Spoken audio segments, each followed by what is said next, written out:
আজকে হামের টিকা নিয়ে যে সংকট, তার ফলে 400-র উপরে যে শিশুর মৃত্যু, সেই ব্যাপারে ইউনিসেফের সর্বশেষ বক্তব্যটা হচ্ছে এই যে এই সংকট শুরু হয় 2023 সাল থেকে।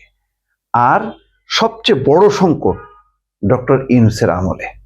আক্রান্ত 3 শিশুর একজন অপুষ্টিতে ভুগছে। ইউনিসেফ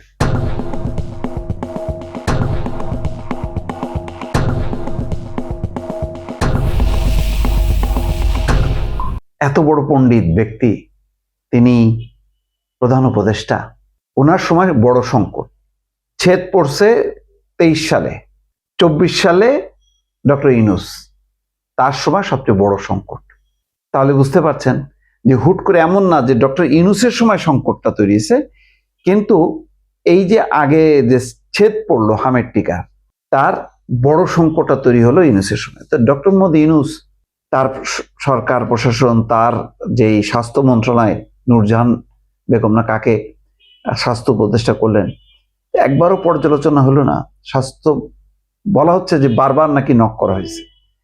আবার আজকে রুহিন হোসেন প্রিন্স, সিপিবি নেতা, তিনি বলছেন যে তিনি জানতে পেরেছেন যে ওপেন টেন্ডারে কেনা হলে কমিশন বেশি পাওয়া যাবে, সেই কারণে ইউনিসেফের কাছ থেকে টিকা নেয়ার যে রেওয়াজটা, সেই রেওয়াজটার ব্যত্যয় ঘটানো হয়। ইউনিসেফ কমিশন দেবে না, ফলে ওপেন টেন্ডারে কিনলে লাভ আছে। এই লাভের দিকে যে লোলুপ দৃষ্টি, সেই দৃষ্টিতে আজকে বাচ্চাগুলো মারা যাচ্ছে একের পরে। এখন কি বলবেন? ডক্টর ইউনূসকে নিয়ে অনেকে দেখি সমালোচনা করে মুখ তাদের ভার হয়ে যায় যে আমরা কি এটার সুযোগে জুলাই চেতনার বিরুদ্ধে কথা বলছি কিনা। কিন্তু এইটা কোন চেতনা যে এতগুলো পোশাকের পরিবর্তন করে, বাণিজ্য চুক্তি করে, চট্টগ্রাম বন্দর বিদেশিদের কাছে দেওয়ার চেষ্টা করে, এতদিকে নজর, নিজের লাইসেন্স 17-18টা লাইসেন্স করে, নিজের ট্যাক্স মকুব করে, কিন্তু বাচ্চাদের ব্যাপারটা এত সেন্সিটিভ ইস্যু। উনি এত বিদেশি অর্গানাইজেশনের সাথে যুক্ত, উনি এটা বুঝলেন না। তিনি তো সংকট থেকে মুক্তি দেবেন। হাসিনার আমলে সংকট শুরু হয়েছে, বুঝলাম 23-এর। তো উনার সময় বড় সংকটটা কেন হলো?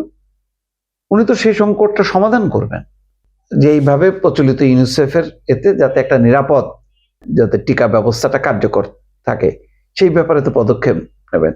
তিনি তো সেই পদক্ষেপটা নিলেন না, তিনি খোঁজও নিলেন না। তার যেই আদরের বা কাছের ঘনিষ্ঠ নূরজাহান বেগম কি করতেছেন, তিনি তো আসলে মন্ত্রণালয় চালাতেন। বলা হচ্ছে যে 3 থেকে 4 জন ব্যক্তি নাকি মন্ত্রণালয় চালাতেন, এবং তারা এই সুযোগটা নিল যে ওপেন টেন্ডারে যদি টিকা কেনা হয় তাহলে কমিশন পাওয়া যাবে।